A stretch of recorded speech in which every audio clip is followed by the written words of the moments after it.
15 থেকে 25 এই বয়সটা এত সহজ না।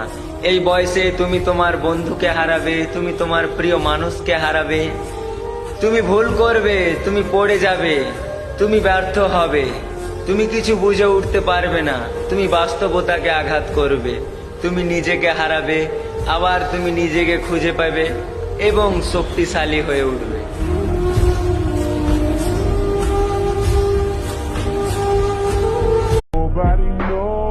Nobody knows.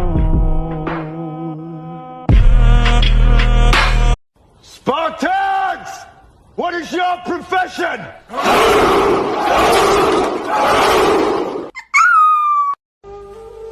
আমি আমার বড় ভাইয়ের জন্য একটা গল্প লিখেছিলাম ও বেশ। গল্পের শেষে পড়ে দেখি আমার ভাই পরিবার সাজাতে গিয়ে তার জীবনটাই শেষ।